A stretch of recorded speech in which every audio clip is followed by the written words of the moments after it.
Baik, kembali di Talk to News, pemirsa. Sebelum kita lanjutkan lagi perbincangan kita malam hari ini, saya sampaikan informasi terlebih dahulu ke hadapan Anda. Ini terkait dengan penangkapan yang dilakukan oleh tim KPK begitu terhadap salah satu dari anggota DPR dari fraksi Hanura. Tim penyidik Komisi Pemberantasan Korupsi, pemirsa, siang tadi sudah menyegel ruang kantor anggota DPR fraksi Partai Hanura, Dewi Yassin Limpo. Dan memang penyegelan tersebut terkait dengan penangkapan Dewi saat melakukan transaksi suap untuk pembangunan PLTU di Sulawesi Selatan. Kita lihat ruang kerja Dewi Yassin Limpo ini terletak di lantai 16 Gedung Nusantara 1 DPR, dikosongkan dan juga sudah disegel oleh pihak KPK. Penyidik membawa satu koper yang berisi alat segel, laptop, dan juga alat print. Dan sebelumnya, sebagai informasi untuk Anda, bahwa memang Dewi Yassin Limpo ini ditangkap oleh KPK saat menerima uang suap sebesar 1,5 miliar rupiah. Dan uang suap tersebut diduga sebagai atau untuk pengamanan proyek PLTU di Sulawesi Selatan.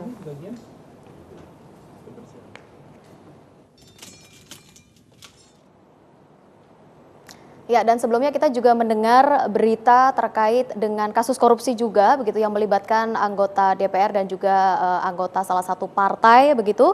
Penetapan dari Sekjen Nasdem Rio Petris Kapela dan juga pengacara Oce Kaligis sebagai tersangka KPK membuat Partai Nasdem seakan berada di ujung tanduk. Dan memang terlebih dari sebuah janji yang diucapkan oleh Ketua Umum dari Partai Nasdem ini yaitu Surya Paloh yang akan membubarkan partainya jika ada salah satu anggota partainya yang tersangkut kasus korupsi.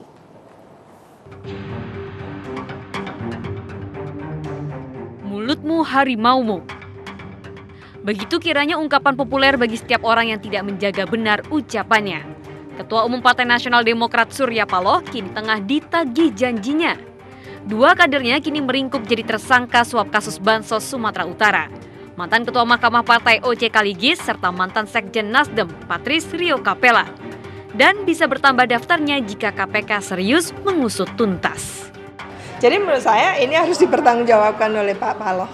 Karena kalau dia mengatakan kalau sampai ada salah satu dari mungkin kadernya yang melakukan korupsi, lebih baik dibubarkan Nasdem lah. Itu sekarang harus dipertanggungjawabkan kepada publik. Menjadi visi misinya yaitu revolusi mental, ya sudah. Berarti kan tidak ditaati. Lah ini yang menurut saya membuat apa yang dilakukan kata kunci yang digaung-gaungkan oleh Jokowi sebagai revolusi mental, ya mental akhirnya gitu.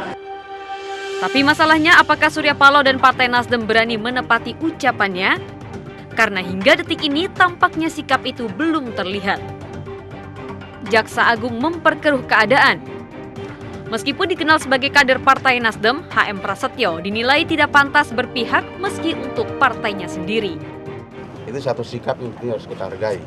Ya, mana ada partai politik yang begitu cepat menindak kadernya yang melakukan yang menghadapi proses hukum. Ya, kita harus apresiasi.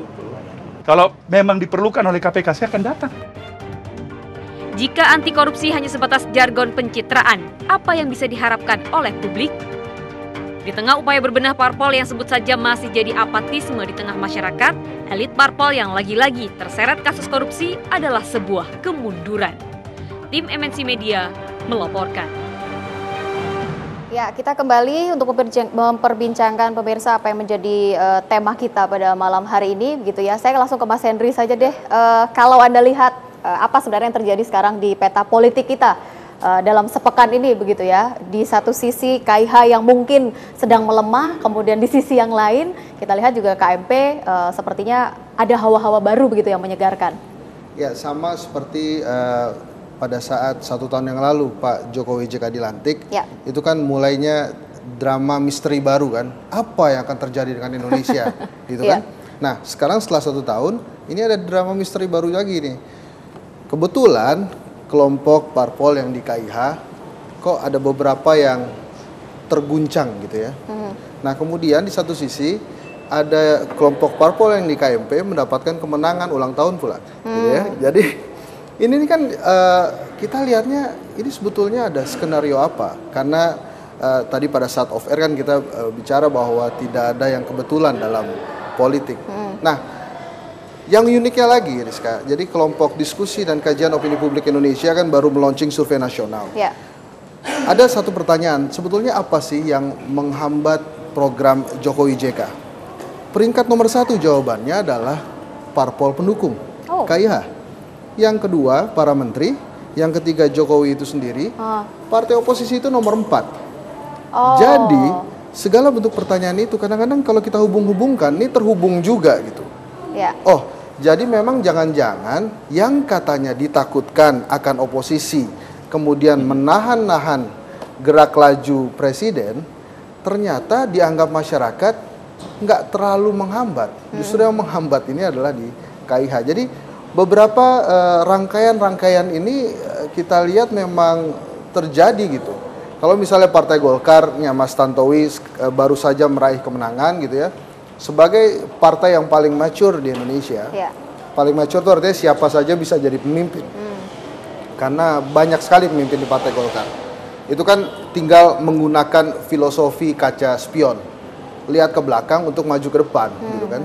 Kalau tadi bicara-bicara merek handphone itu saya pakai kaca spion aja lah, yang nggak ada mereknya kan. Nah, hal-hal ini nampaknya saya yakin sekali dengan partai semature Golkar akan bisa memanfaatkan gejolak-gejolak atau intrik-intrik yang terjadi beberapa hari belakangan ini. Artinya ada sebuah desain begitu yang disiapkan? Saya nggak katakan gitu, tapi harusnya kalau menggunakan teori tadi tidak ada kebetulan dalam politik. Ini naga-naganya ada skenarionya. Makanya saya sebut misteri drama tadi gitu. Ada sebuah misteri loh Mas Tantowi. Jadi sebenarnya ini bukan kemenangan murni begitu dari Partai Golkar punya Mas Tantowi nih. Kalau tanggapan Mas Tantowi, benar nggak sih ada sebuah desain memang yang disiapkan? Kalau kami melihat dan meyakini gitu ya, bahwa ya kita tuh benar gitu.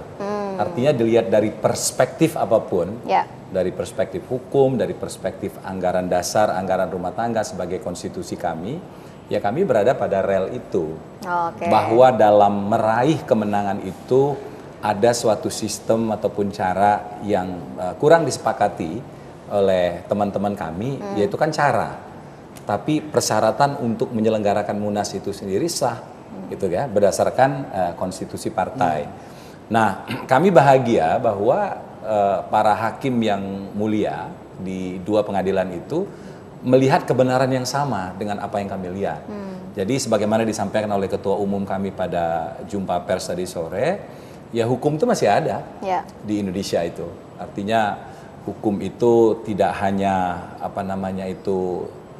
tajam ke bawah, tumpul ke atas, tapi juga tajam ke atas. Nah, saya rasa dalam perspektif penegakan hukum ini ya berita baik gitu. Oke, baik. Saya langsung ke pemerintah saja deh, Mas Eko. Kalau Anda melihat dari sisi peta politik ini, dari sisi kita akan merubah posisi duduk. Saya juga akan merubah posisi hadap saya nih, Mas Eko. Kalau Anda melihat bagaimana ini? Ya semoga nggak merubah posisi yang sekarang sudah ada di jalur oposisi ke pemerintah. Dalam ini kali. Ya, saya kira gini, tadi terkait dengan masalah misteri tadi. Saya melihat ini hal biasa aja ya. Kita melihatnya dalam konteks kekuasaan. Biasa jadi misteri gitu maksudnya. Enggak, artinya begini.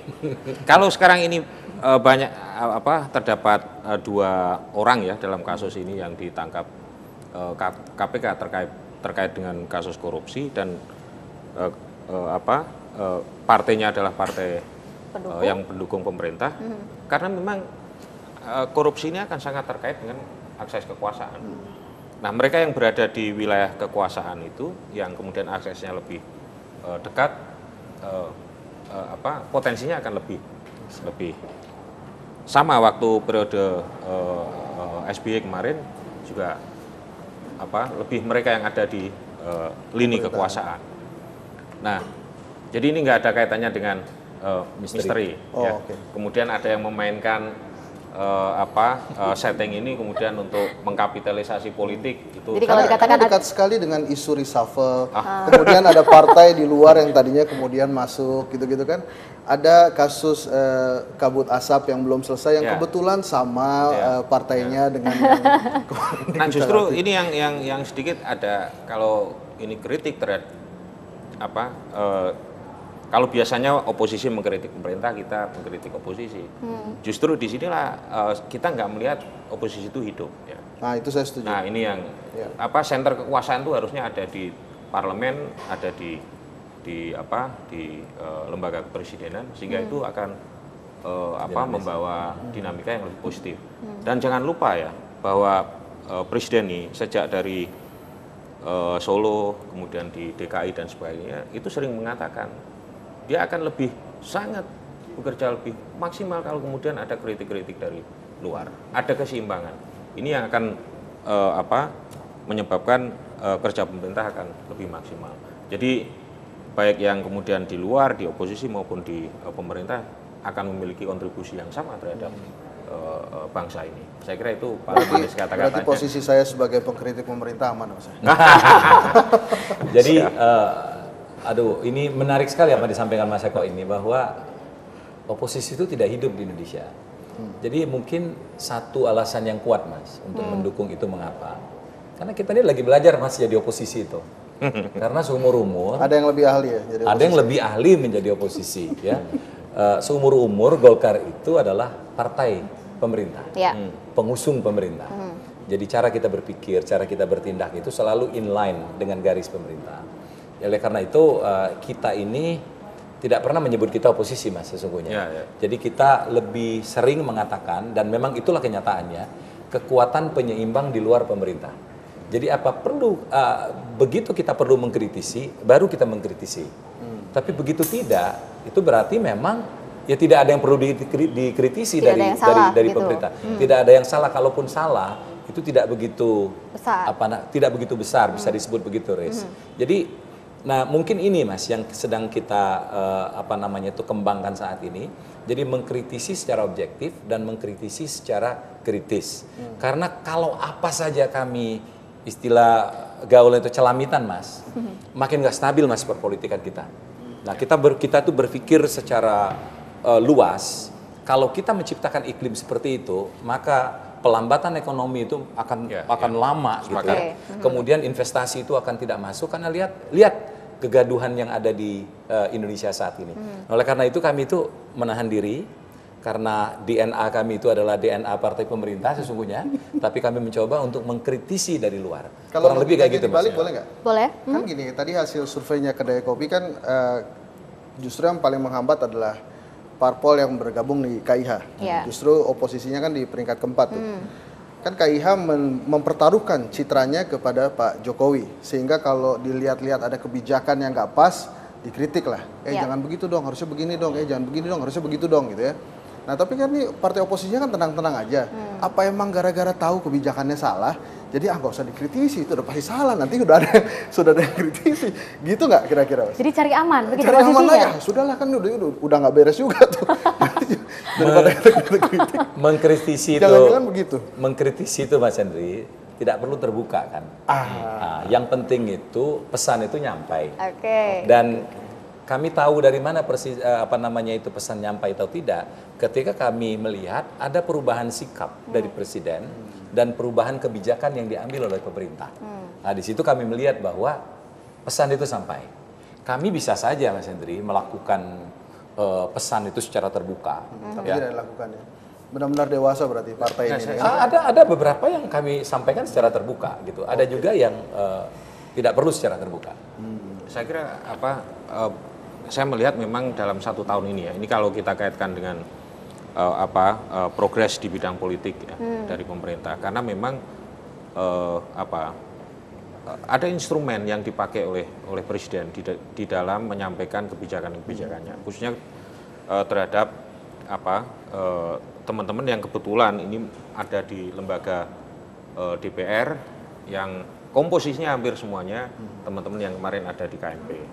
Nah kemudian upaya untuk kemudian dilakukan misalnya pertemuan di istana menyampaikan kebijakan yang akan nanti dilontarkan di DPR itu kemudian situasinya menjadi lebih smooth ya, lebih nyaman, kemudian lebih kondusif, dan jadi instrumen ini yang kemudian sudah cukup bagus ya, cukup bagus. Sudah dijalankan dan sudah enak begitu formasinya. Sudah enak, menurut saya sudah enak. yang terakhir misalnya kemarin supaya nggak gaduh masalah revisi RUU KPK diselesaikan oleh Presiden. Jadi saya melihat ini kalau justru ditunda itu diselesaikan, Mas. Kenapa? Maksudnya untuk ya oke, ditunda pada saat kemudian kita konsentrasi ke wilayah yang lebih penting soal ekonomi ya. Oke, saya potong dulu diskusi kita ya pada malam ini soal hari ini. semantik semua jadi. Saya harus potong dulu pemirsa, kita akan kembali setelah jeda komersial berikut. Jangan kemana-mana, tetap di Talk to iNews. Ini yang cocok jadi oposisi. Iya.